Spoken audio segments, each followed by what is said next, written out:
Sorry, but we can't just hand out cash to anyone who walks in here," branch manager Jessica Harper said, her voice soft yet dripping with disdain as she pushed the withdrawal slip of the simple woman, Amelia Carter, back across the counter, especially with amounts this large. Her words echoed through the lavish marble lobby of Meridian Bank's flagship branch, where a circle of employees had gathered as if preparing to witness a great drama. A young staff member leaned her head slightly and whispered to a colleague, but deliberately loud enough for everyone to hear, "Yeah, she looks like she only has a few pennies in her pocket." A quiet, mocking laugh spread across the group of employees behind the counter. Amelia, the unassuming woman who held the most power in this bank, stood there, her posture straight, her face calm, unaffected.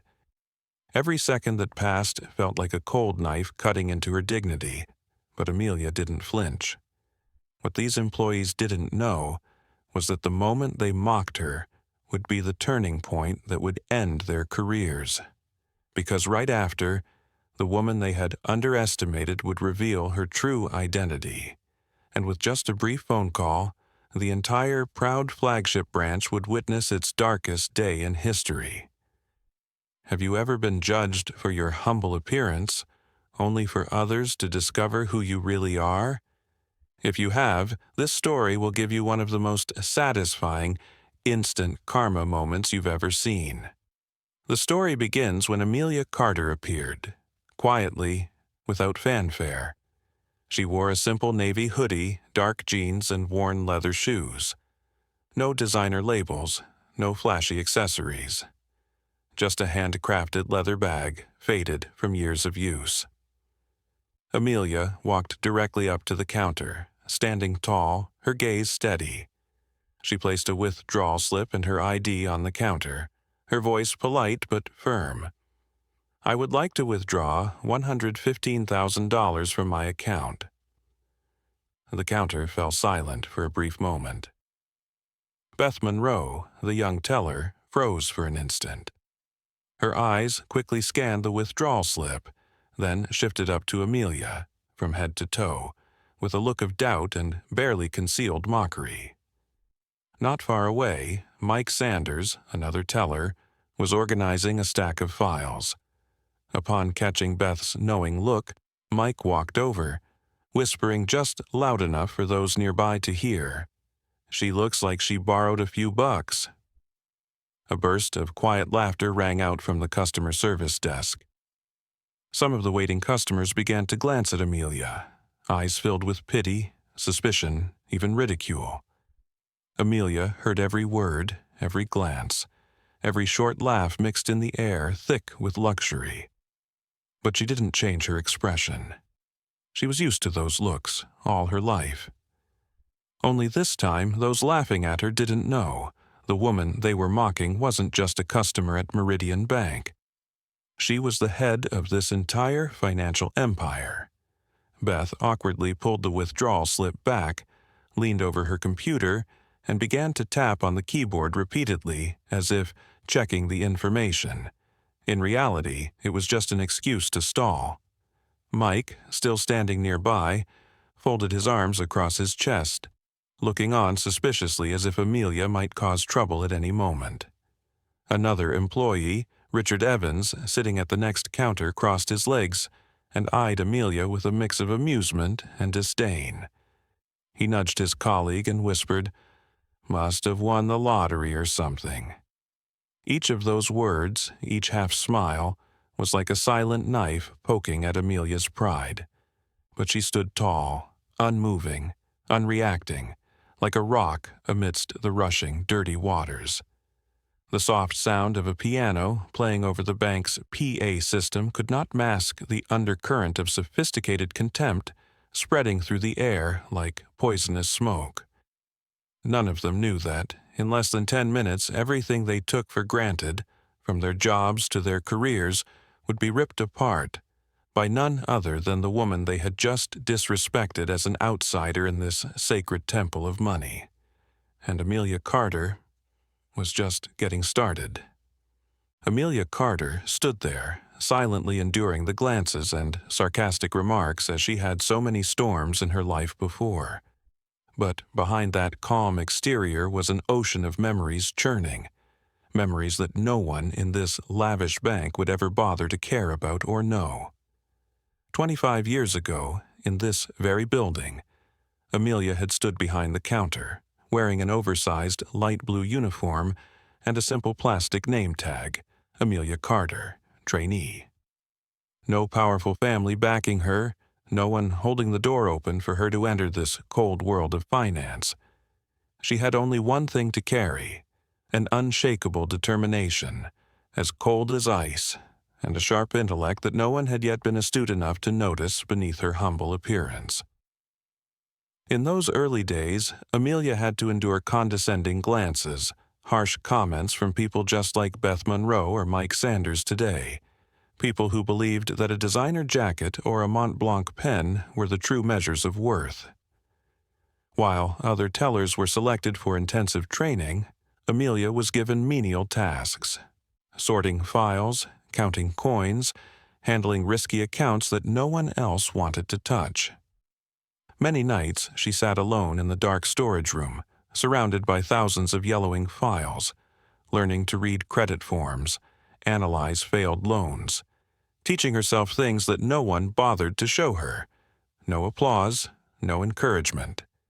Just relentless perseverance, like a steady stream carving away at a large rock. And little by little, Amelia began to make a difference. The accounts she managed started turning a profit. Branches that had been losing money were quietly restructured by her, each credit score she rebuilt, each old client who returned thanks to the upright service she inspired in her team. Amelia didn't just work, she built. She didn't just meet targets, she shattered limits. In a system that favored only the right kind, she advanced through something no one could ignore: undeniable results. After 6 years of hard work, Amelia was sent to Harvard for an MBA program. Not because of favors, but because of the scholarship she earned through hard numbers.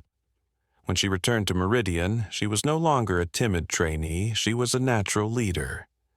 A woman who understood that real change starts within the silent numbers, the small decisions made daily, not from polished speeches.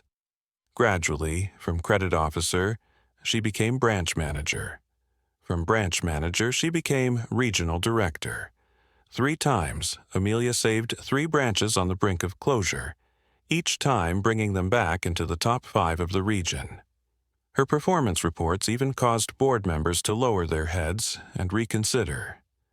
But with every step forward, she never forgot that no matter how successful she became, a worn hoodie could still make people underestimate her true potential, simply because of her appearance. That bitter understanding was what made Amelia never accept glamorous reports if they didn't come with true fairness. 5 years ago, as Chief Operating Officer, COO, many believed she'd hit the glass ceiling. But Amelia wasn't born to stop where others set limits. 3 months ago, after a tense board meeting, after reluctant glances and unspoken questions full of bias, she became the CEO of Meridian Bank. A victory not only for herself, but for everyone who had been looked down upon just because they didn't fit the right mold. And today she returned, in her simple attire, with no insignia, no power draped over her shoulders, to face the problem that the reports had failed to address: discrimination, prejudice, and the silent contempt eating away at the bank she loved from within. When Mike Sanders' mocking look and Richard Evans' laughter echoed through the lobby, Amelia simply curled the corner of her lips into a smile that was almost unnoticeable. Not because she was hurt, but because she knew. They had just bet their careers on a single wrong glance. And the game had only just begun. Amelia Carter stood there, her expression unshaken, like a cold rock amidst the whirlwind of prejudiced glances. Not in a hurry, not anxious. She calmly stepped back, seeking an empty seat near the glass window, where she could observe the entire scene of the main lobby without obstruction. She knew that to see the truth, sometimes you need to take a step back and carefully examine what the glossy exterior is trying to hide. This flagship branch, with its polished marble floors and high-vaulted ceilings, was designed to impress. It wasn't just a bank. It was a subtle statement of power, a silent declaration of class stratification that required no words. Every detail, from the employees' sharp uniforms to the layout of the service areas, was quietly sending a clear message. This place belonged to those who fit the right mold. And so, while she waited, a wait she knew was intentionally being prolonged, Amelia began to witness the true nature of this seemingly perfect system. The automatic door opened, gently but decisively. A white man, dressed in a pricey Armani suit, walked in. His Rolex gleamed beneath his perfectly pressed cuff. Immediately, a female receptionist stepped away from the counter and approached with a bright smile. "Good morning, sir. How can we assist you today?" No need to take a number. No need to wait in line. The businessman was led straight to a private desk, where a specialist was already waiting as if she had known his presence in advance. Amelia sat quietly, observing it all in silence. 10 minutes later, the door opened again, this time to reveal an elderly couple. The husband leaned on a cane, and the wife wore a faded cardigan. No one greeted them, no warm smile. One employee simply pointed to the waiting area with a dry gesture, offering no polite invitation. "Please take a number and wait." They silently followed, the elderly woman casting a brief glance at Amelia, a tired look, not surprised, as though she was too familiar with being invisible in places like this. Amelia gripped the armrest of her chair, but her expression remained calm. She didn't need to guess any further. What she had witnessed confirmed all the silent doubts she had held over the past months. Another 10 minutes passed. A man in a blue janitor uniform entered, his cap pulled low over his face from the drizzle outside. He held a small check in his hand, nervously walking toward the counter. The same receptionist who had eagerly welcomed the businessman earlier instantly changed her demeanor. "Please show me 2 forms of ID." Her voice was cold, no smile, no friendly gaze. The man rummaged through his jacket pocket, finally pulling out his ID and driver's license, while the eyes of the other employees collectively fixed on him, as though he had committed some great offense simply by entering this space. The receptionist scrutinized every detail carefully, then whispered to Mike Sanders, who was standing nearby. Mike glanced at the janitor, frowned, then nodded. 10 minutes later, when the transaction was finally approved, the man bowed deeply in thanks, as if he owed gratitude for being allowed access to his own hard-earned money. Amelia felt a tightening in her throat, but she swallowed down all her emotions. This was why she was here today. Not to get angry, but to witness it firsthand. To prove, through actual experience, that the problem wasn't just on paper. It ran deep in every action, every smile, every frown here. The door opened again, this time to reveal a young woman with blonde curls, wearing a Burberry coat, fashionably ripped jeans, and pristine white sneakers. She walked straight to the counter, no number, no waiting. Beth Monroe, who had been stiff with Amelia earlier, suddenly broke into a bright smile. "Hello. Beautiful day, isn't it? How can I assist you?" In less than 3 minutes, the transaction was completed. The young woman giggled, waved cheerfully, then strode out of the bank, leaving behind a cold contrast that couldn't have been more obvious. Amelia silently took note, not just how they served, but also the speed, the tone of voice, the body language. Everything changed depending on appearance, attire, and the implicit assumptions they placed on customers. She looked over at Beth Monroe, seeing the young woman chatting and laughing with Mike Sanders. Mike's gaze scanned the lobby, stopping briefly at Amelia, then quickly moving on, as though her presence was an inconvenience to endure. Not far off, Richard Evans, still absent-mindedly fiddling with a pen, occasionally glanced at the newly arrived customer and exchanged a knowing look with his colleague. A body language full of arrogance, a language that didn't need words to assert who the insiders were here, and Amelia saw it all, every little action, every glance, every irritated smirk. A picture of silent class division, subtle, smooth, wrapped in the guise of professional service. But under the eyes of someone who had experienced it like Amelia, it was stark and chilling. She knew well that such actions would never show up in quarterly reports. No number would reflect that coldness. No customer survey would dig deep enough to touch the root of the issue. But it was happening. Every day, every hour, and it was slowly eroding the soul of Meridian Bank, the very institution she had built her career on. Amelia glanced at her watch. It had been over 37 minutes since she handed in her withdrawal slip. 3 other customers who arrived after her had already been served and left. And she was still sitting there, waiting to see just how far they would go in their subtle discrimination. Once more, the bank's door opened, but this time the person walking in would not be just an ordinary customer.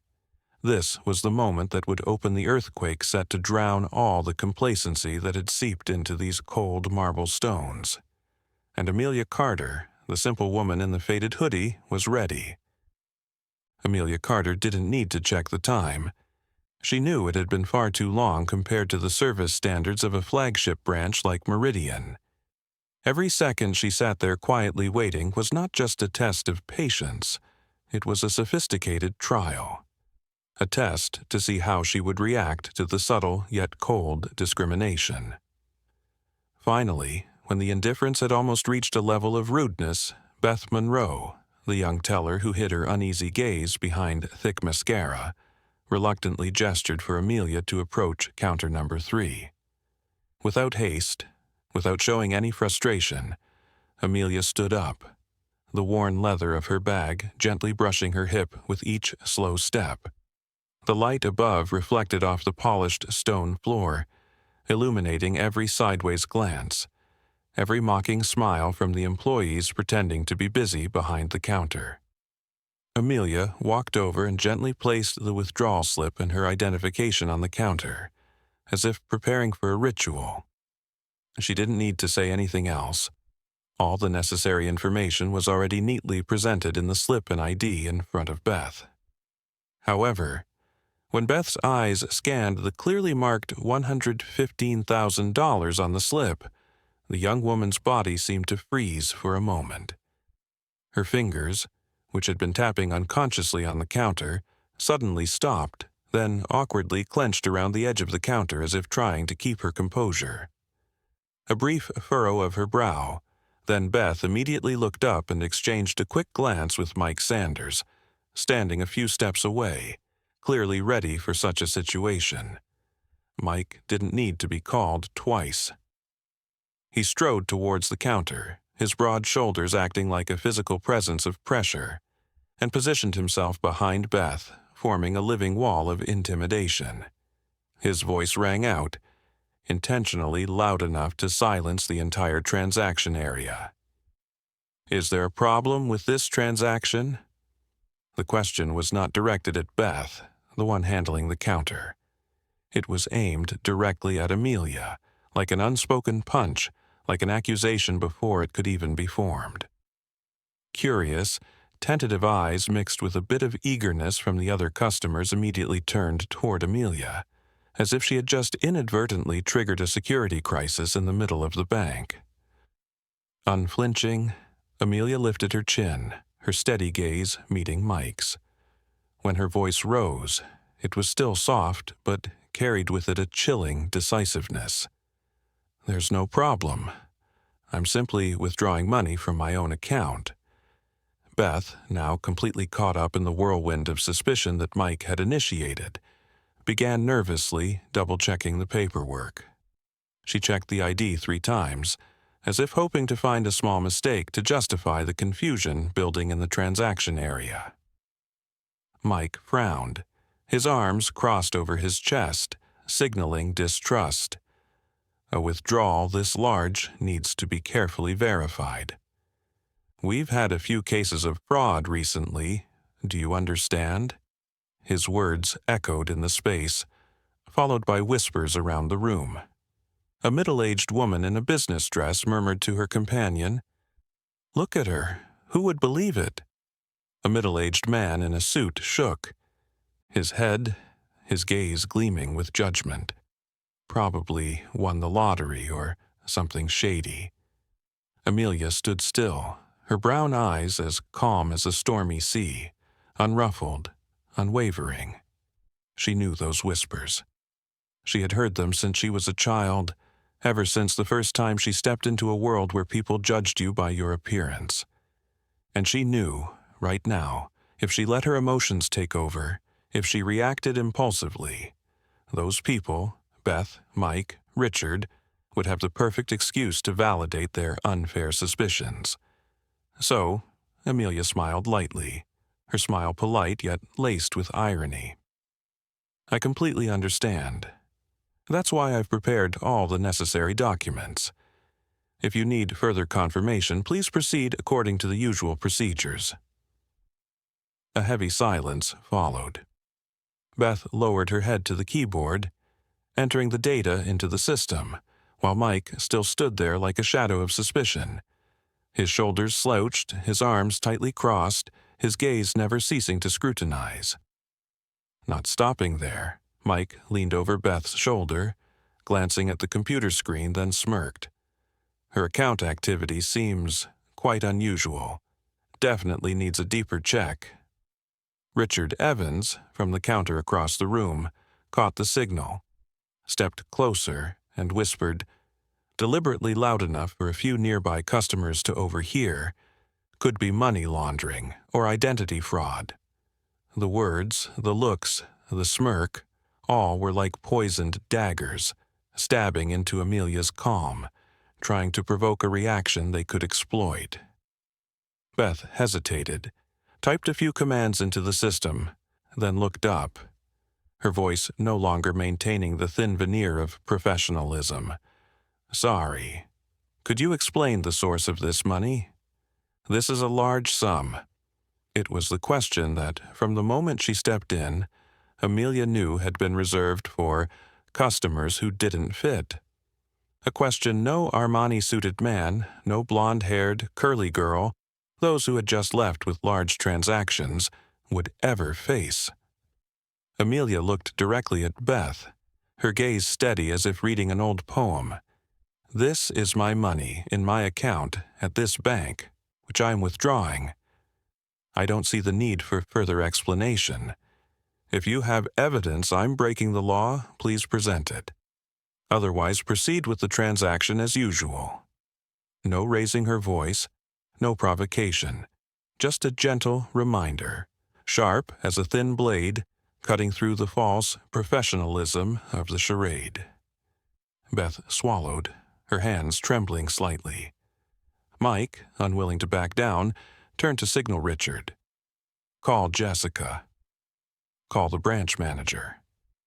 A command. A new escalation in the storm of suspicion they had been creating, each blow aimed at one simple woman, just because she dared to demand what was rightfully hers. And Amelia, that woman, just tightened the strap of her old leather bag, her gaze calm but her mind already counting down. How far would they go in this farce they had created? And would they realize when the storm truly hit that the person they were facing was not just a regular customer, but a storm waiting to sweep away the rotting arrogance that had built up over time? The storm had only just begun. The atmosphere in the main lobby of Meridian Bank's flagship branch seemed to thicken, heavy with scrutinizing gazes and whispered contempt. Amelia Carter stood still, her expression so calm it seemed almost indifferent, while beneath the surface of that stillness, she could clearly feel the subtle waves churning. The disdain, the suspicion, the coldness embodied in the looks, the smirking smiles, and the whispered mockery from those around her. It didn't take long. As Beth Monroe nervously punched in the familiar internal numbers, the sound of high heels clicking sharply on the marble floor echoed closer. Jessica Harper, the branch manager, appeared. Jessica moved with the gait of someone accustomed to commanding the space around them with their personal presence. Each step strong, back straight, eyes scanning like a supervisor inspecting new recruits. She wore a meticulously tailored gray suit, a pricey Cartier watch peeking out from under her sleeve, and a plum-colored silk scarf loosely tied around her neck, all combining perfectly to create the image of a successful, powerful woman, so confident it bordered on arrogance. But when Jessica's gaze fell on Amelia, what flickered in her eyes was not professional courtesy, but a cold, almost palpable judgment, laced with a contempt that was hard to hide. Jessica approached, a mechanical, polite smile stretching across her lips, yet her eyes remained icy, her voice even and laden with a false sense of protectiveness. "Hello, I'm Jessica Harper, the branch manager. I understand you wish to make a large cash withdrawal today." Before Amelia could respond, Jessica continued, lowering her voice as if speaking to a child. "However, according to our security policy, we cannot hand out large sums of cash to anyone unless there is special verification." She paused for a moment, deliberately emphasizing the words anyone, her eyes sweeping over Amelia as if to make it clear she was the exception, the anyone this referred to. The air in the lobby grew taut, as if everyone, customers and employees alike, could feel the underlying tension simmering beneath the thin veneer of politeness. Amelia, still standing tall, her brown eyes unwavering as they locked with Jessica's, spoke in a calm voice. "I have provided all the necessary documentation. The amount I'm withdrawing is within the legal limits of my personal account. I expect to be served like any other customer." A brief hesitation, enough for Amelia to notice, then Jessica tilted her head, a thin, almost imperceptible smile forming, her voice tinged with cold pity. "Perhaps you should try a currency exchange shop down the street. They're more accustomed to handling these types of transactions. We, I'm afraid, cannot process your request here." The sweet-sounding suggestion echoed in the silent space, like a knife slipping smoothly into Amelia's dignity. A long, endless moment passed. No one moved. No one laughed anymore. Even the hushed whispers that had filled the air earlier fell silent. Every eye in. The lobby, from the waiting customers to the tellers, was now fixed on Amelia, a collective gaze full of interrogation, suspicion, and contempt. In their eyes, she was no longer a person with outstanding achievements. She was no longer the leader of the organization beneath whose roof they stood.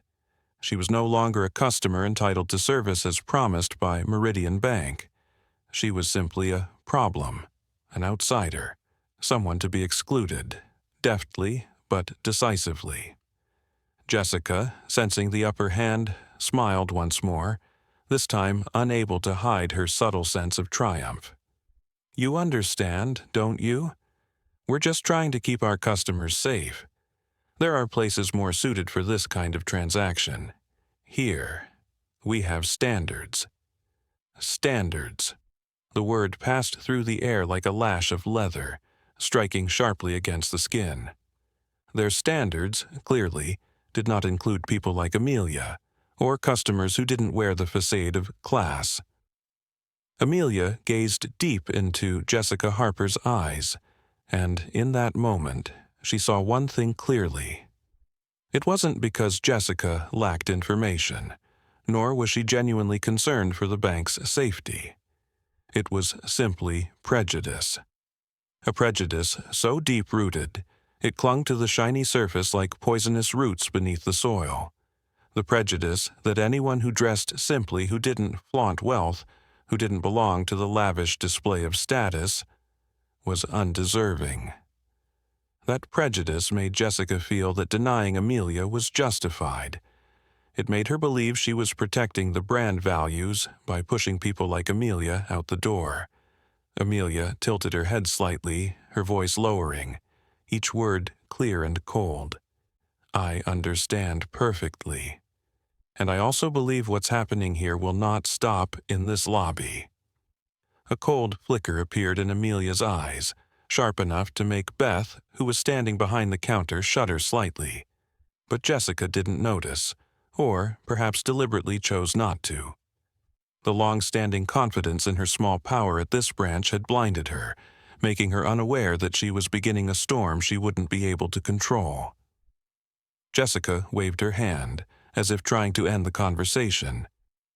If you can't comply with our process, I'll have to ask you to leave the branch, or I'll have to involve security. Amelia smiled lightly, a smile that didn't reach her eyes, then slowly pulled out a phone from her bag, her slender fingers gliding over the smooth touch screen. The silence enveloped the entire lobby. Mike Sanders and Richard Evans stood nearby, their victorious looks tinged with some caution, while Beth Monroe silently clenched her hands under the counter. They all thought they had the upper hand. They had no idea that in that moment they had crossed a line they could never return from. Amelia held the phone to her ear, her voice calm and soft, but each word rang like a death knell. Diane, I'm at the flagship branch. We need you here now. A short sentence, but its echo was like the first thunderclap of a storm, signaling that the real storm had just begun. Amelia Carter's warm, composed voice had barely left the phone when an almost invisible ripple began to spread throughout the main lobby of Meridian Bank. No one knew exactly what had just transpired, but that strange sensation, an unnamed shift, made the already tense atmosphere even heavier. Amelia lowered the phone and tucked it into her worn leather bag with deliberate slowness, each motion precise and almost cold in its formality. She turned back to face Jessica Harper, still standing there, arms crossed in front of her chest, a face blending irritation with a firm belief that she was in the right. A belief born from years of being sheltered by invisible privileges, where she never had to doubt herself for a second. Amelia spoke softly, but her voice resonated through the lobby. I request to speak with your superior, someone with actual authority. A pause hung in the air, as if freezing everything in place. Beth Monroe lifted her head from the computer screen. Richard Evans raised an eyebrow, and Mike Sanders almost let out a laugh. Jessica, regaining her arrogant confidence, leaned forward. Her polite smile shifted into a smirk, almost condescending. I am the highest authority at this branch. There is no one else you can appeal to. Jessica's voice was coated in a thin layer of sugar, the professional mask that small-time power holders often wear to conceal their authoritarian tendencies. But it was her gaze, no longer patient, now looking through Amelia as though she were an unwanted burden, that revealed the truth. Amelia did not respond immediately. She only smiled faintly, stepped back a pace, as if giving space for Jessica's own arrogance to expose itself. Mike Sanders and Richard Evans, the silent accomplices since the beginning, seized the opportunity to stir the air, which had thickened with awkwardness. Mike, with a mocking expression, placed his hands on his hips, nudged Richard with his elbow, and whispered loud enough for those nearby to hear, "Oh, she's calling for backup." Richard chuckled mockingly, then shook his head with a smirk. In exaggerated motions, he mimicked Amelia, pulling an imaginary phone from his bag, tilting his head dramatically, pretending to dial, then mumbling as though rehearsing. "Hello, I'm the CEO of the bank. Come save me." They both burst into laughter, their sharp voices echoing through the lobby, attracting the curious yet confused looks of some customers waiting for their transactions. Some tried to cover their mouths to stifle their laughter. Others turned away, pretending not to hear. Even Beth Monroe, who had previously retained some semblance of conscience, bowed her head, her shoulders stiff with embarrassment. Amelia still did not react. No glare of anger, no complaints, no signs of dissent. She stood tall, her face calm, her brown eyes locked onto Mike and Richard as if she were piercing through the thin masks they had so carelessly donned. The real storm, she knew, did not need anger or shouting. The real storm came from silence, from patiently waiting, until the opponent revealed all their own filth. She had seen this countless times throughout her career. Those who relied on privilege, on the illusion of power, always allowed themselves to behave poorly, thinking no one would notice, that there would be no consequences. But they forgot that it was those very actions, the cheap laughter, the challenging looks, the public mockery, that were the clearest evidence of their true nature. Across the lobby, near the entrance, an elderly man in a postal worker uniform stood silently, observing. His wrinkled face, yet his sharp eyes, tracked every detail, as though he was witnessing something he had seen all too often in his life. The arrogance of those who didn't realize they were digging their own graves. Jessica Harper, after waiting for Amelia to react the way she anticipated, with anger, loss of control, rebellion, began to lose patience. She snapped her fingers to signal Mike. "Call security." Mike nodded, casually walked over to the wall-mounted internal phone, picked up the receiver, and dialed quickly. Meanwhile, Amelia quietly glanced up at the clock hanging above the transaction area. 10:12 a.m. She knew Diane Walker wouldn't take more than 5 minutes to arrive. And when she did, all of the arrogance, all of the mockery, all of these thoughtless actions would have nowhere to hide. A young security officer, no more than 25, dressed in black, awkwardly approached. His gaze flickered repeatedly between Jessica, Mike, and Amelia, clearly confused, not fully understanding what was unfolding. Jessica, with a tense expression but still maintaining her professional facade, spoke sternly. "She's causing a disturbance, refusing to follow protocol. Please escort her out." Amelia looked directly at the security officer, her voice calm but every word carved deep into the space. "I'm not causing a disturbance. I'm not disrupting anything. I'm a legal customer with an account at this bank, and I'm conducting a legitimate transaction with all the necessary identification. If anyone here is violating protocol, it is not me." The young security officer hesitated briefly. Clearly, he sensed something was off. Amelia's unwavering calm made him uneasy, a stark contrast to the disruptions he was trained to deal with. Jessica tightened her grip on her bag, her eyes sparking with fury. "If you don't leave, we'll have to take more drastic measures." Amelia's lips curled into a faint smile. The real storm was very close now. She only needed to wait just a few more minutes. In the thick air of waiting, the mocking laughter from earlier slowly faded, replaced by an undercurrent of tension, the primal sense that a storm was about to hit, but no one could quite identify its source.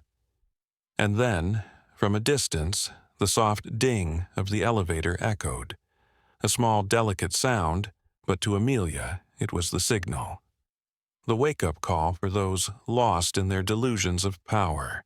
She knew, in just a moment, Jessica Harper and her accomplices would watch their world collapse entirely. The moment the elevator bell rang, another movement, silent but far more intense, began over 20 floors above, at the Meridian Bank headquarters. In the thick-carpeted, navy blue conference room, under the cold glow of crystal chandeliers and large glass walls offering a sweeping view of the city, a high-level board meeting was in progress. Amidst the routine discussions about quarterly targets and cold growth numbers, the sudden appearance of an urgent call broke the steady rhythm of the meeting. Diane Walker, Executive Vice President, was focused on reviewing a report when her internal phone light blinked, showing a name, Amelia Carter. Just seeing that name, Diane knew. Something big was happening. Amelia was not the type to make a call for trivial matters. Without hesitation, Diane picked up the receiver and placed it to her ear. The familiar, calm voice, sharp as a thin blade, came through the receiver. "Diane, I'm at the flagship branch. There's something you need to handle right away." That was all, no more, no less.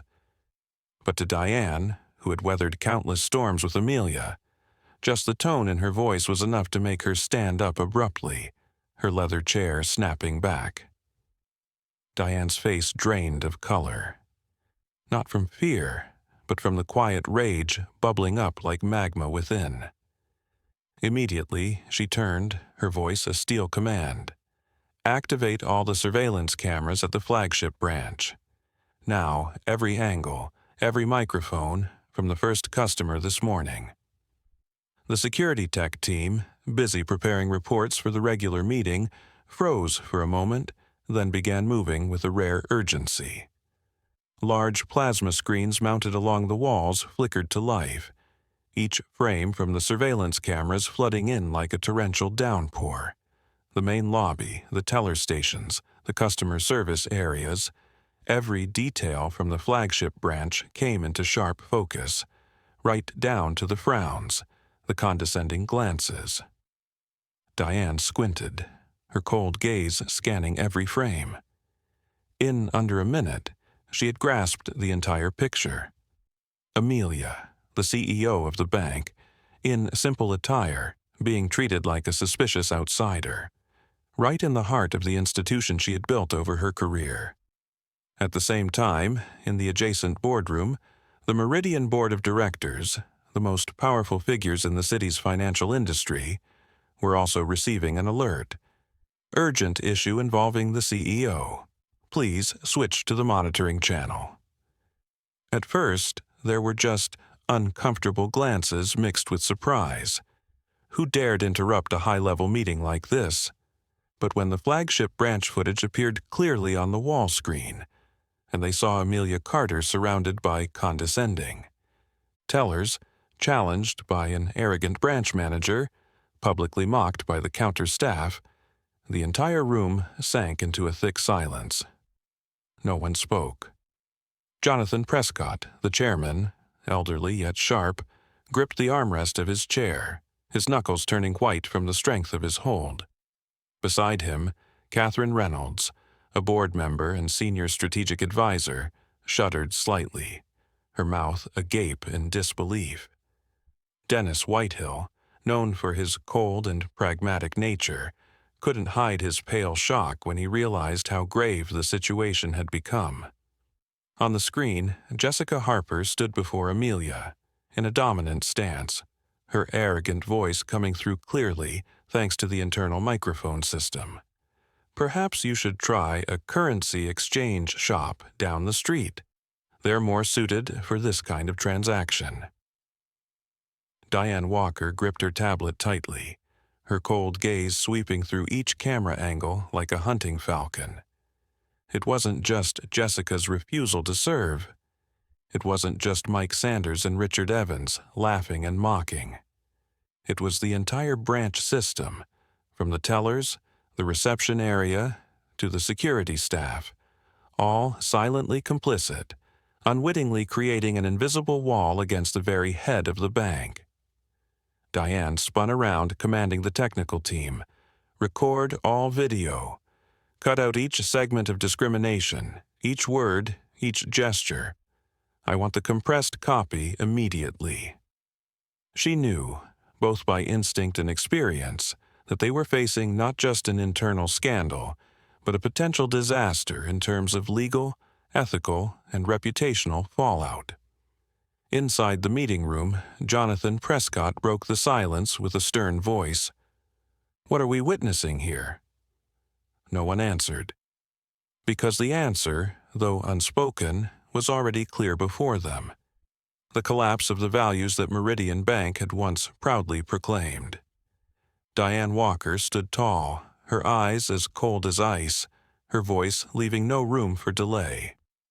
"Summon the legal team, call the entire board, cancel all other meetings, and prepare to head to the flagship branch immediately." Because she knew there was no time for discussion, no time for cover-ups. Once Amelia Carter, with all her power and position, chose to silently endure to the very end, allowing the system to expose its true face before acting, the outcome for the arrogant few at the lower levels had already been sealed. On the screen, the elevator ding sounded once more, signaling Diane's imminent arrival at the flagship branch. And from this moment on, the game was no longer in the hands of Jessica Harper, Mike Sanders, or Richard Evans. The real storm had reached its peak, and it would not let anyone escape unscathed. The ding from the elevator on the ground floor signaled Diane Walker's arrival, but at the same time, on the highest floors of Meridian Bank's headquarters, an irreversible chain of events had already begun unfolding. In the security monitoring room, where every breath, every subtle movement of the branches was recorded, rows of large screens covered the wall, streaming footage from the flagship branch. Every image, every sound was magnified clearly down to the smallest detail, leaving no room for any pretense or concealment. Diane Walker stood in the center of the room, gripping her tablet tightly, her cold gaze scanning the footage like a judge reading an indictment for those about to be sentenced. She wasn't looking for minor mistakes that could be overlooked. She was searching for the truth. And that truth was unfolding brutally, so stark that anyone witnessing it would feel a chill down their spine. On the first screen, the image of Beth Monroe handling Amelia Carter's transaction appeared. At first, there was the forced politeness in her expression, followed by a flicker of hesitation when she saw the amount being withdrawn, then a rushed call for Mike Sanders, as if facing a potential threat instead of a lawful customer. The scene quickly changed. The second screen showed Mike Sanders approaching, leaning toward the counter and immediately raising his voice, making everyone in the lobby take notice. The expression on his face was unmistakable. Suspicion wrapped in the guise of security protocol. Next, a conversation rang out loudly through the internal microphone, the sharpness of the sound chilling. "Is there a problem with this transaction?" Mike questioned, his tone dripping with an underlying threat. "Look at her. Who would believe that?" Richard Evans sneered, his words cutting deep the moment Amelia politely asked to follow the process. Another camera angle captured Richard mimicking Amelia's posture as she called, pretending to be meek and sarcastically muttering, "I'm the CEO, help me." Mike's laughter followed, echoing throughout the lobby like a bell signaling the crumbling of everything Meridian Bank once prided itself on. The next camera angle showed Jessica Harper approaching, her eyes scanning Amelia from head to toe, as though examining an outsider who needed to be eliminated. Her words, though wrapped in a false mask of politeness, were filled with cold malice. "Maybe you should try a currency exchange shop down the street. We have standards here." On another screen, the camera captured the reactions of the customers in the lobby. A middle-aged woman, clutching her purse tightly, her eyes wary. A man in a suit whispered something to his companion, both of them laughing derisively. An elderly man at the corner of the room clenched his cane, his eyes heavy with disappointment and sorrow. Each of these details, every glance, every smile, every small gesture, painted a damning picture. Meridian Bank, their flagship branch, was operating on an unspoken, sharp, and ruthless system of bias. Diane Walker stood still before the flood of images and sounds, a cold fury building inside her. Not just because Amelia was being insulted, but because the very core values they had proclaimed to the world were now being shredded by the very employees who were supposed to uphold them. The monitoring room was almost frozen in place when Diane spoke. Her voice was not loud, but it carried a weight that pressed heavily on everyone present.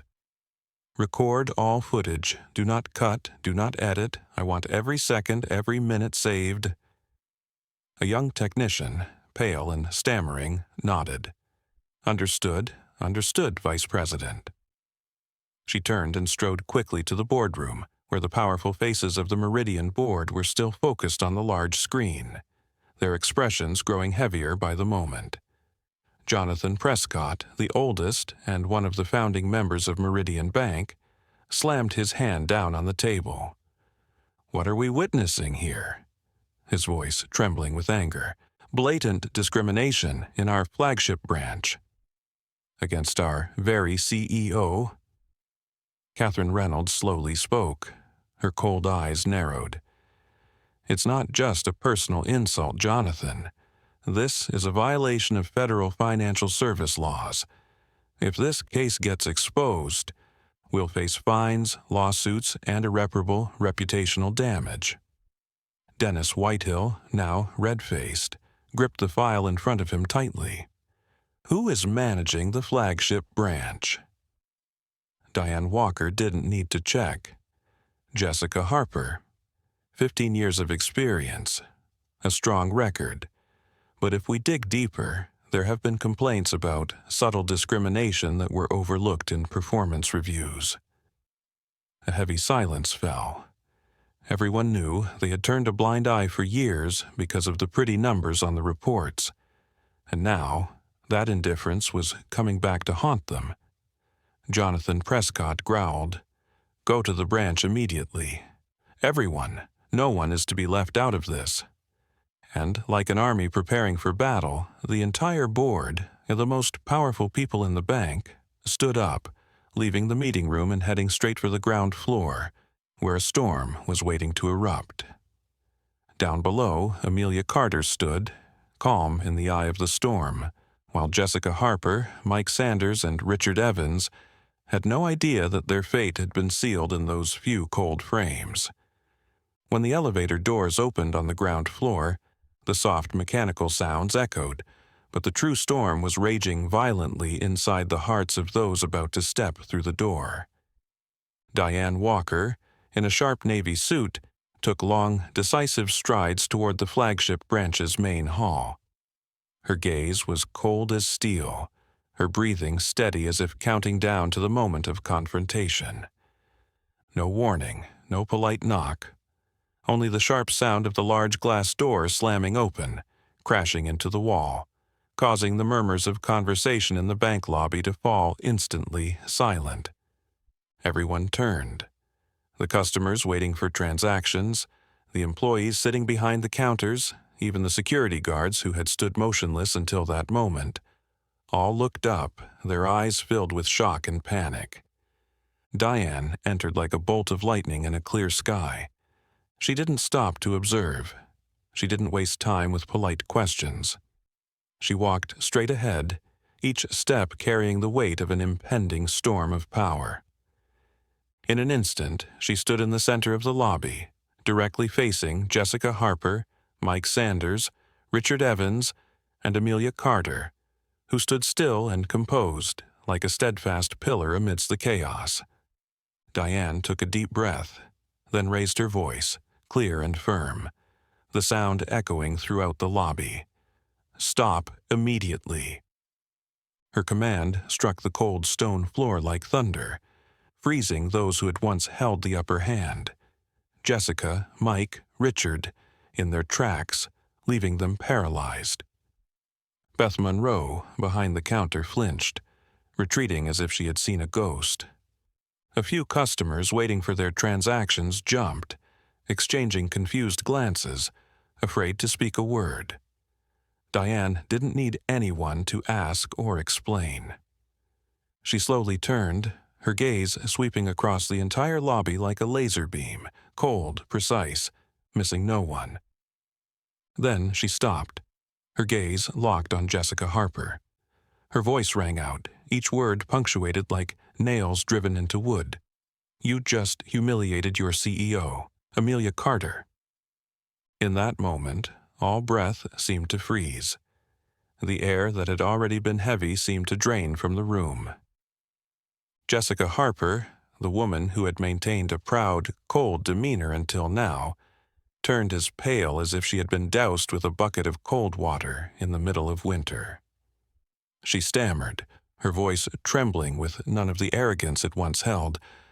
I didn't know. I didn't recognize."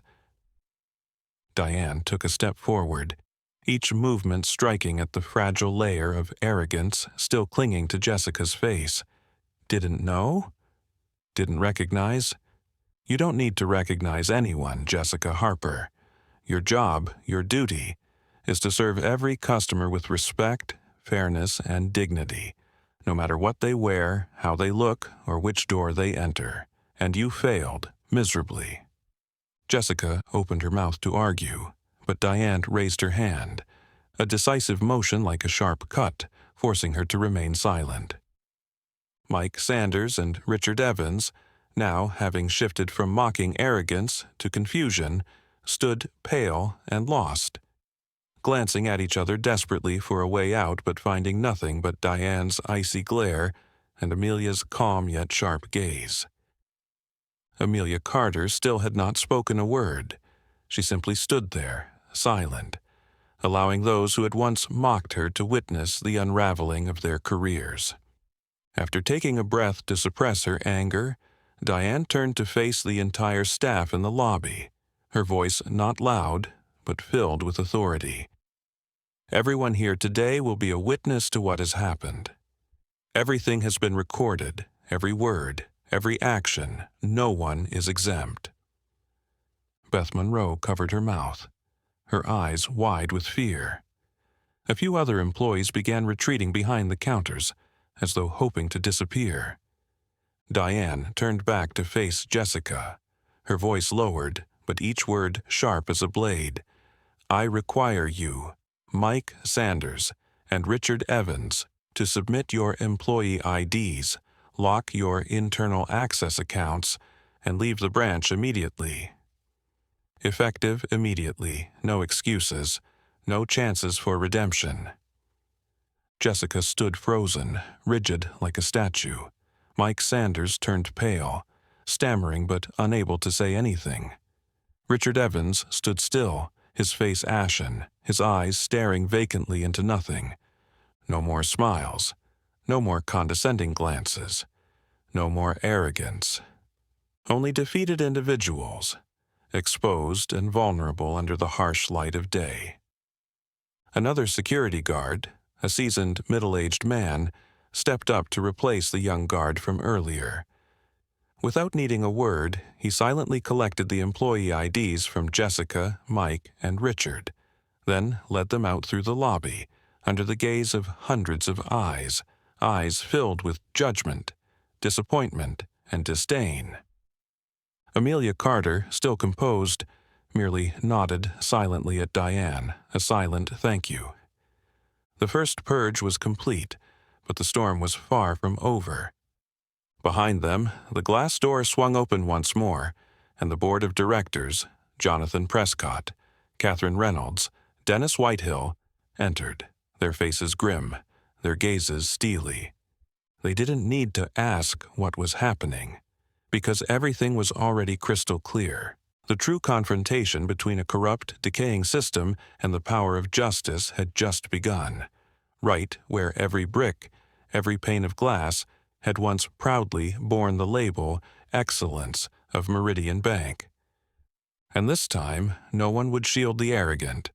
The atmosphere in the Meridian Bank lobby was now as dense as a solid block, compressed by the simultaneous presence of the board members, Diane Walker, and above all, by the silent, calm presence of Amelia Carter, like a glacier unmoving at the center of the storm.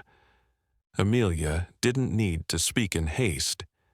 She stood there, amidst all the gazes fixed upon her, between the pale faces of those who had once dared to underestimate her, and among the customers who held their breath, waiting for something monumental to happen. Amelia turned to face Jessica Harper, Mike Sanders, and Richard Evans, 3 people who were no longer the confident, steadfast employees behind the counter. They stood there, their eyes dazed, their faces as pale as shattered statues, while around them, every gaze from the customers, colleagues, and the bank's leaders silently sliced through them like invisible blades. Amelia didn't need to raise her voice. She simply allowed her voice to seep into the tense air surrounding them. Jessica Harper, Mike Sanders, Richard Evans, you are fired immediately. 7 short words. No extra explanation, no need for further details. But the weight of those words hit like a hammer on an anvil, sending shockwaves through the entire bank lobby, which had fallen into a deathly silence. Jessica's eyes widened, her lips trembling as if she wanted to object but couldn't form a word. Mike Sanders shook his head frantically, his eyes wide with panic, muttering repeatedly, "This can't be, this can't be." Richard Evans, who had mocked Amelia openly, now stood frozen, staring at her as if unable to believe that his world could crumble in just one morning. Jessica, still clinging to a faint hope, took a step forward, her voice rising sharply, almost shouting, "I demand a review." "This is a mistake. We were just following security procedures." Amelia stared directly at Jessica, her eyes not angry nor pitying, just the absolute calm of someone who had witnessed and understood the essence of the situation. She cut Jessica off, her voice soft but resolute. "There is no mistake here. You didn't follow the procedure. You discriminated. You insulted a customer, and you violated serious codes of conduct and federal regulations regarding fair financial services." Diane Walker, standing next to Amelia, nodded in confirmation, her gaze as cold as ice. "All actions have been recorded, both video and audio. We have enough evidence to file a violation report and, if necessary, file a lawsuit in federal court." Those words caused Jessica to falter, her legs almost giving way beneath her. She looked around, searching for a sympathetic gaze, looking for someone to step forward and defend her. But all the employees and customers now avoided her gaze as if she were a disaster. Beth Monroe silently bowed her head to the keyboard, too ashamed to look up. Other employees began to retreat further into the counter, as if hoping to become invisible. Mike Sanders stepped forward, trying weakly to argue, "We were just following the instructions. It was a system error, a lack of training." Amelia scoffed lightly, a smile devoid of any humor, then replied slowly, "Lack of training is never an excuse to disrespect, discriminate, or humiliate others. If you chose to treat a customer poorly because they don't fit your ideal image, that's not a training issue. That's a choice. And today you are facing the consequences of those choices." Diane gestured to the security team. 2 seasoned security officers stepped forward, politely but firmly requesting that Jessica, Mike, and Richard hand over their employee IDs and leave the branch immediately. Richard Evans, knowing he couldn't resist, silently removed his badge, his face flushed, lowering his head and trudging toward the door. Mike Sanders muttered a curse under his breath, but didn't dare argue further. He threw his badge onto the counter and followed Richard out. Only Jessica Harper, the woman who once arrogantly ran the entire branch, remained, her empty gaze fixed on Amelia, before her trembling hand removed her badge and tossed it to the floor as a final desperate gesture. The sound of the badge hitting the cold marble floor was a small noise, but it resonated like a death knell for her 15-year career. Jessica was escorted out in deathly silence, the clicking of her heels on the floor like slow, measured steps marking the end. The glass doors closed behind them, permanently separating three people who had just been ousted from Meridian. Not just losing their jobs, but also their reputation, their future in the financial industry. In the bank lobby, no one clapped. No one cheered. Only the heavy silence remained, the silence of witnessing, of a painful lesson being etched into every mind. Amelia Carter turned back to face the remaining employees. Her voice rang out, deep and sharp, cutting through the confusion. From today on, Meridian Bank will have no place for discrimination, bias, or arrogance. Anyone not willing to change can leave right now. She paused, her cold gaze sweeping across every face. Is there anyone who would like to try? No one spoke. Diane stood silently beside her, her gaze filled with respect. Jonathan Prescott and the other board members slowly nodded, silently acknowledging. Today, Amelia Carter was not just the CEO. She was the embodiment of the fairness they once promised to uphold, but had forgotten. The purge had begun, and Meridian Bank, if it hoped to survive, would have to learn to be reborn from the ashes of the arrogance that had just been blown away. The silence enveloped the bank lobby after the three dismissed employees were escorted out, leaving behind cold footsteps and heavy stares like hammer blows. None of the remaining staff dared to move or speak. The air was thick, almost solid, compressed by the weight of what had just transpired, and by the steadfast presence of Amelia Carter, who stood in the middle of the lobby like an unwavering pillar. Amelia, with her calm demeanor like that of a frozen mountain, slowly turned her head, her gaze settling on the small, trembling figure behind the counter. Beth Monroe, the young woman who had remained silent throughout the ordeal. Her small shoulders hunched, hands gripping the edge of the counter so tightly that her knuckles turned white. Beth knew. She knew her moment of judgment had come. She remembered every moment of that dreadful morning. The confused yet avoidant look she had when she saw how Amelia was treated. The faint pang of discomfort when she watched Mike Sanders and Richard Evans sneer, but she didn't have the courage to speak up. The countless times she pretended to be busy, typing mindlessly, avoiding the truth unfolding right in front of her. Now, there was no place left to hide. Beth squeezed her sweaty hands into the hem of her uniform, her eyes lowered to the floor, waiting for the words that would end her young career, a sentence for her silent complicity. Amelia walked slowly toward the counter where Beth stood. Each of her steps seemed to carve deeper into everyone's mind, like the ringing of a bell, forcing them to face their own conscience. Beth looked up, her eyes red, bracing for the punishment. But Amelia didn't yell.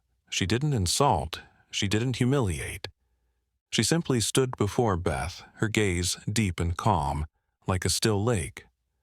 A long pause, long enough for Beth to feel the chaotic beating of her own heart.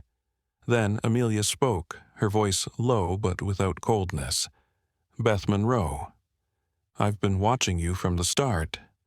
I saw your discomfort. I saw you know something was wrong, but you didn't speak up. Beth felt her body freeze. She wanted to apologize. She wanted to cry out for forgiveness, but her throat constricted, her lips moving soundlessly. Amelia continued, her voice not heavy, but carrying the weight of truth. Silence in the face of injustice, even if not malicious, is complicity, and that needs to change. Beth closed her eyes, waiting for the final blow, the words that would end it all. But instead, she heard Amelia continue, her voice softening unexpectedly, bringing with it an unforeseen hope. However, I also see something different in you. different from those who chose to mock instead of intervene, different from those who simply nodded along with what was wrong. Beth slowly opened her eyes, her pupils filled with tears, unable to believe what she was hearing. Amelia smiled faintly, a rare, warm, and genuine smile. Because of that, instead of firing you, I'm giving you a chance. The entire bank lobby seemed to focus all its attention on this conversation. Other employees, customers still standing, everyone went silent. Amelia took half a step back, speaking clearly before the entire branch. Beth Monroe will be appointed as the interim manager of the flagship branch. Whispers of astonishment spread like waves. A few people gasped. Some exchanged glances, unsure whether to feel happy or fearful for themselves. Beth could hardly stand. She raised a hand to her mouth, tears spilling uncontrollably. Amelia took another step forward, her voice no longer sharp but filled with empowerment. You've witnessed what can happen when we let indifference and prejudice creep into our work. Now, Beth, you'll lead this branch differently, with respect, fairness, and the courage to stand up for what's right. Beth nodded repeatedly, tears rolling down her cheeks, but in her eyes, for the first time, there was a glimmer of resolve. Amelia smiled faintly, then turned to the remaining staff. Anyone who wants to work in a fair bank, where customers are treated with genuine respect, stay and work with Beth. Anyone who is not ready to change, the front door is open. No one moved, no one left. A minute passed, then 2. Diane Walker, standing beside, smiled gently, nodding to Amelia, a silent acknowledgement that they had just witnessed a turning point.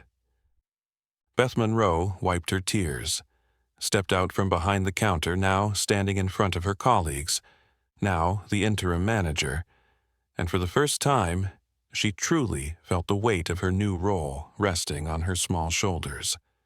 But this time, she didn't retreat. And on that very day, in the lobby, still echoing with the footsteps of the 3 dismissed employees, a new chapter was written.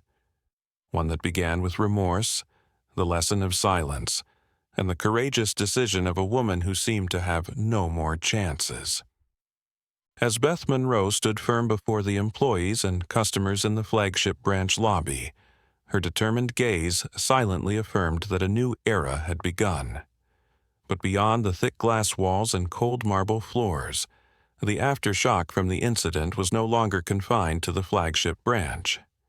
It had spread, like a powerful earthquake, throughout the entire Meridian bank system. 3 hours later, in a spacious press room at the headquarters, everything was ready. A row of microphones were neatly arranged on the podium. The camera lights blazed brightly. Reporters from major news outlets, CNN, Bloomberg, Reuters, had gathered, their faces showing no signs of hiding their eagerness and curiosity about the sudden press conference that Meridian had urgently called. On the stage, Amelia Carter walked out, her gait confident and commanding. No need for a grand performance, no long introductions. Her presence alone, simple but unwavering, was enough to silence the murmurs in the room. She stopped behind the podium, scanning the faces waiting attentively, then nodded slightly. Amelia's voice rang out, clear and sharp, each word hitting like a hammer on the old, brittle foundation of an ancient system. Today, Meridian Bank officially announces the launch of a new initiative, the Fairness and Internal Reconstruction Program, with an initial investment of $50 million. A wave of murmurs spread through the room, but Amelia didn't stop. She continued, her voice sharp as a blade, cutting through the fog of empty justifications. This money will be entirely dedicated to eliminating discriminatory practices across the entire bank system, restructuring hiring processes, retraining all levels of employees in leadership, and building an internal culture based on respect, fairness, and integrity. A reporter raised her hand, signaling to ask a question, and hurriedly asked, "Can you explain how this initiative will be implemented? Is it just a temporary PR move?" Amelia smiled, a smile not bitter or exaggerated, but the smile of someone who had anticipated this question. "No, this is not a PR stunt. This is a root-level change. Starting today, every branch of Meridian Bank will no longer be evaluated solely on sales, profits, or new account numbers." She paused, letting her next words sink deep into every person sitting in the room. "We will evaluate the effectiveness of our branches based on a new standard, the quality of fair service. That means the ability to serve customers without discrimination based on race, social status, income, or appearance. Branches that fail to meet this standard will not receive bonuses, will not be promoted, and if necessary, will be shut down." The entire room seemed to hold its breath. Never before had a national financial institution publicly declared such a hardline and thorough policy, especially when it could directly impact short-term revenue. But Amelia Carter didn't blink. She had witnessed firsthand the cost of indifference. Not just declining numbers, but the erosion of trust in real people. A female reporter from the New York Times asked next, her voice mixed with admiration, "Ms. Carter, do you have a message for the employees of Meridian Bank after today's event?" Amelia leaned into the microphone, her eyes sparkling with unwavering determination. "I have a simple message. If you don't believe that every customer, regardless of how they look, how much they earn, or what they wear, deserves to be treated with absolute respect and fairness, then Meridian Bank is not the place for you." The silence after that statement was heavier than any applause, for everyone knew that was not just a policy declaration. That was a declaration of war, uncompromising, unyielding, against a rotting culture that had silently embedded itself in the financial industry for decades. Diane Walker, sitting in the front row, silently smiled. She knew now they had truly begun, not with flowery statements, but with concrete action, with new, unbending standards that no one could bypass. As Amelia Carter left the podium, no one remained seated. Each person, each small group, jumped up, surrounding one another in lively exchanges, rushing to call editorial offices headquarters. The Meridian Bank story would be the headline in every paper tomorrow. Not because of a scandal, but because they had dared to do what many only talked about.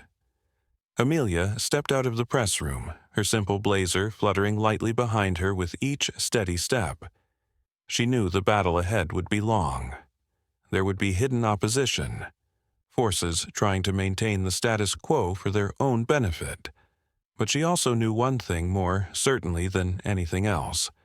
The decayed culture she had just declared war on had officially received its death sentence. Stepping out of the press conference room, Amelia Carter did not allow herself to relax for even a second. She knew all too well. The public announcement was just the first step. The real battle, far more difficult and dirty, awaited her at the very top floor of Meridian Bank, where power plays and covert battles had never cooled. As expected, when she returned to the strategy room where the board members were gathered, the atmosphere had completely changed. Where they had previously sat silently listening to the recordings from the flagship branch, now tension, frustration, and concern crept into every glance, every grip on the edge of the table. Jonathan Prescott, the chairman of the board, was the first to speak, his voice low but sharp. "Amelia, do you even know what you've just done?" She stood tall, her gaze unwavering. "I did exactly what needed to be done." Catherine Reynolds, another seasoned member with elegant silver hair and a sharp gaze, leaned back, arms crossed, and sighed. A $50 million initiative? Evaluating branch performance based on fair service? Amelia, you're putting the entire company in jeopardy. Dennis Whitehill, ever the pragmatist, gruffly interjected, Meridian's reputation will be torn to shreds out there. The media won't just report on the reforms. They'll dredge up every old scandal. Have you considered the consequences? Amelia looked at each of them in turn. Her gaze was as sharp as a razor, but her voice remained calm. I haven't just considered it. I've prepared for all of it. Jonathan slammed his hand on the table, the sound echoing so loudly that several members of the board jumped. You acted without consulting us. You've declared war on the entire banking system in Meridian's name. What right do you have? Amelia didn't blink. She knew this moment would come, and she had prepared thoroughly. Slowly, she opened the folder she was holding, pulling out a series of printed images, photos captured from the surveillance cameras at the flagship branch. One showed Jessica Harper refusing to serve Amelia. Another captured Mike Sanders and Richard Evans mocking a customer. A series of comparisons highlighted the differential treatment between white customers and others. A copy of an internal email where regional managers ignored previous warnings of discrimination. Amelia placed each sheet down on the table, her movements slow but certain. Finally, she looked up, her gaze hard. This is evidence. Not rumors, not accusations. Hard, irrefutable visual and audio proof. No one in the room could speak a word. Amelia continued, her voice as cold as a blade cutting through the air. If you want to stop my initiative, fine. But remember, when the first class action lawsuit from discriminated customers hits, and it will soon, this evidence will be brought out in federal court, and the entire board, as the people who knew and did nothing, will be held personally accountable. Jonathan Prescott shivered slightly. Catherine Reynolds' face went pale, and for the first time her eyes revealed real worry. Dennis Whitehill clenched his jaw, his eyes cold, but in his mind he knew. Amelia had just dropped a bomb right in the middle of the room, and there was no way out. Amelia knew they were weighing their options. She delivered another fatal blow. I'm not just concerned about reputation. I'm concerned about our banking license. If violations of federal financial fairness regulations are proven, Meridian could lose its license in at least 3 states. She looked deeply into the eyes of each member, and I assure you, I will not hide the truth. If necessary, I will testify before Congress. A wave of deadly silence washed over the room. Jonathan, with the experience of a seasoned politician, knew better than anyone. At this point, they had no real choice. Amelia Carter, simple, composed, but resolute, had created a trap where any misstep would lead to total annihilation. He sighed, slowly nodded. Bring the draft initiative here. We'll sign it. Catherine and Dennis exchanged glances, then reluctantly nodded in agreement. A minute later, under the bright white lights of the boardroom, high-end fountain pens signed the $50 million initiative commitment, affirming the complete overhaul of Meridian Bank's system, not just out of pressure but for survival. Amelia gathered her papers, her expression serene, but inside, a complex mix of emotions surged. This victory was not sweet. It was a necessary victory, won through pressure, cold persuasion, and by not allowing anyone, even the most powerful figures, to escape responsibility. As she left the boardroom, stepping into the vast hallway with glass walls overlooking the city, the evening sky began to glow with a brilliant golden hue. A peaceful scene that stood in stark contrast to the earthquake that had just shaken inside. Amelia Carter knew she had won the right to open the door to reform. But behind that door, there was still a long and challenging road ahead.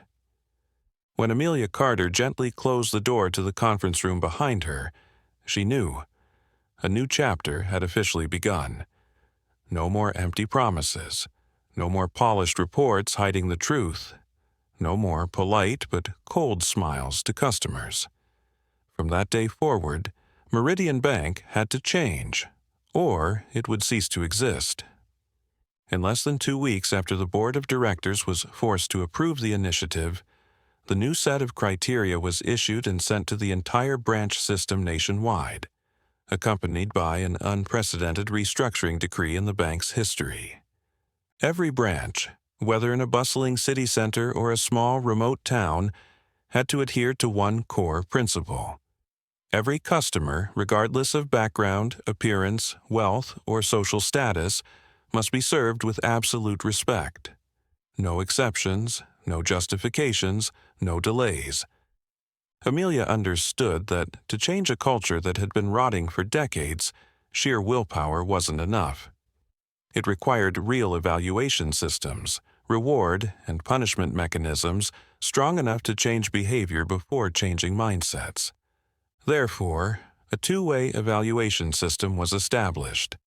Customers would have the right to anonymously rate the quality of service after each transaction. Employees also had the right to report discriminatory behavior from colleagues, with a strict commitment to protect whistleblowers. And most importantly, bonuses, promotions, and even employment contracts were now directly tied to the fair service scores given to customers, not just the number of new accounts or credit sales as before. To ensure transparency, secret surveys and mystery shopping tests would be conducted regularly. Branches with high rates of discrimination would lose their bonuses, have their leadership suspended, and in severe cases be closed down. At first, these announcements caused an uproar internally. Many branch managers, accustomed to prioritizing well-dressed customers, quietly complained, arguing that the new policy was too idealistic and not practical for business. Some tellers, who had once prided themselves on serving VIP customers, felt threatened and confused by the new standards they had never considered before. But Amelia had anticipated all of it. She wasn't soft, nor did she argue. Instead, she pointed to the cold, hard facts. In the past 3 years, the churn rate of minority customers was 3 times higher than that of white customers, and most of them had moved to other financial institutions thriving on fairness. With irrefutable data, sharp market research, Amelia proved that. Fairness in service wasn't just ethics, it was a vital business strategy. Opposition gradually diminished. Under close supervision, each branch began to change. At first, the changes were reluctant. Awkward smiles to a casually dressed customer. Polite greetings even when the person didn't seem like a potential client. But gradually, through repeated training sessions, through public performance boards in the internal system, and through clear rewards for employees with high fair service scores, a silent but steady transformation began to take root. In a small branch in Colorado, the new manager, after receiving anonymous feedback that her staff was cold toward immigrant workers, organized a special training on multicultural service, and customer loyalty rates increased by 17% in just 4 months. At a large branch in Chicago, a veteran employee, known for only prioritizing well-dressed customers, was reported by a colleague, and after a fair internal investigation, was transferred, while the whistleblower was rewarded. The press quickly caught up with this shift. A Wall Street Journal article praised Meridian Bank, from crisis to symbol of fair financial reform. Business Insider reported, the first bank in America to make fair service the measure of success, and it's winning big. At the same time, federal financial regulatory organizations, who had once considered investigating Meridian, now looked to the bank's internal evaluation model as a benchmark for the 21st century banking industry. Amelia Carter didn't appear much in the media after that. She let actions speak louder than words. Instead of loud speeches, she focused on surprise branch visits, private meetings with frontline employees, and direct training sessions where she listened rather than directed. Because she understood, sustainable change doesn't come from grand declarations. It comes from each person, each interaction, each small decision, repeated every day. And gradually, from the smallest branches to the largest financial hubs, Meridian Bank began to transform. Little by little, without compromise, without retreat. The transformation of Meridian Bank was no longer just on paper or in internal reports. It was tangible, clear, visible, in every smallest detail across all branches, from the most remote towns to the bustling financial avenues. And there was one detail, though simple, but carrying more weight than any speech or strategic plan, that had appeared. At every service desk, every entrance, every customer service area, a new sign was installed with a single line, etched in bright brass. All customers deserve to be treated with dignity and fairness. If your experience does not reflect this, please contact the CEO's office directly, Amelia Carter. No more convoluted customer service departments. No more standard scripted apologies. Between the highest leader and every customer, there was only a straightforward, transparent connection, full of commitment. When this decision was announced, many regional directors were shocked. In the banking industry, where the gap between senior executives and customers is carefully maintained through countless layers of bureaucracy, opening a direct channel for complaints to the CEO was unprecedented. But Amelia Carter wasn't seeking false security. She was seeking real change. And she understood that only direct accountability, without intermediaries, without covering up, would force the system to purge itself. 1 month after the signs were installed nationwide, Amelia decided to take an action that very few people in her position would dare to do. She returned to the branches, in her simple guise, just like the first day. No entourage, no prior announcement. Just herself, in a dark purple hoodie, dark jeans, neatly tied low hair, and a soft leather crossbody bag, looking no different than an ordinary customer visiting the bank on a Saturday morning. She walked into the flagship branch, the same place where only a few months ago she had been publicly humiliated. But this time, everything was different.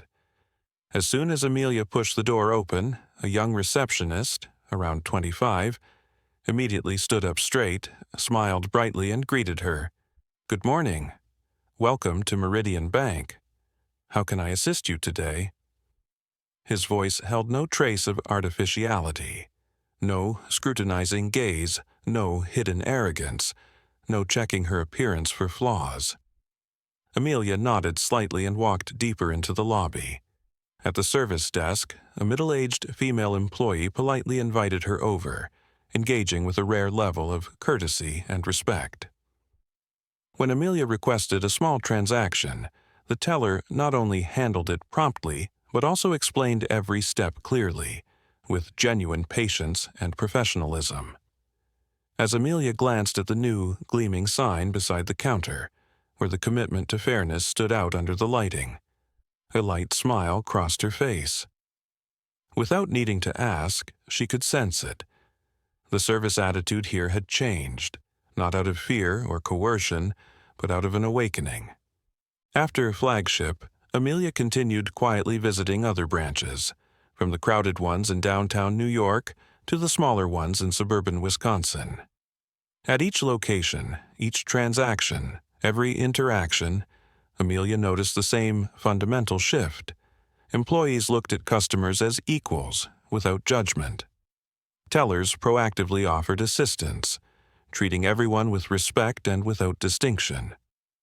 Branches clearly displayed the new commitments, and behind the counters the fairness benchmarks, alongside sales targets, were updated every month. Of course, not every branch was perfect. At times, Amelia still encountered awkward glances, gestures that weren't quite natural. But more importantly, the change had begun to take root. No more indifference, no more silent complicity like before. One evening, after leaving a small branch in San Antonio, Texas, following a brief transaction, a young teller hurried after her to the door. Breathing heavily from excitement, the girl handed her a small piece of paper. Miss Carter, right? I recognized you. I just wanted to say thank you. Thank you for giving us a bank we can be proud to work for. Amelia paused for a moment. She took the piece of paper. It was a small card with hastily written words: respect, integrity, courage. No speech, no award could warm Amelia's heart as much as that simple moment. She nodded gently, gripped the girl's hand tightly, and turned to walk away, the breeze gently lifting the stray hair from her forehead. That day, amid the golden sunset along the avenue, Amelia Carter knew that, even though there was still a long road ahead, the seeds she had planted had truly begun to grow, not just changing a bank, but changing the way ordinary people look at each other, with true respect, dignity, and fairness. And she silently promised herself, this commitment, it would be forever. The story of Amelia Carter and the journey to transform Meridian Bank shows us that true change doesn't start with grand speeches, but with small actions, in how we treat each person with fairness and dignity. If you've ever experienced a moment where determination and justice spoke louder than anything else, are you ready to stand up and defend what's right? Share your thoughts in the comments below. If you find this story inspiring, don't forget to like, share with friends, and subscribe to the channel so you won't miss the next meaningful journey. We have many more great stories ahead.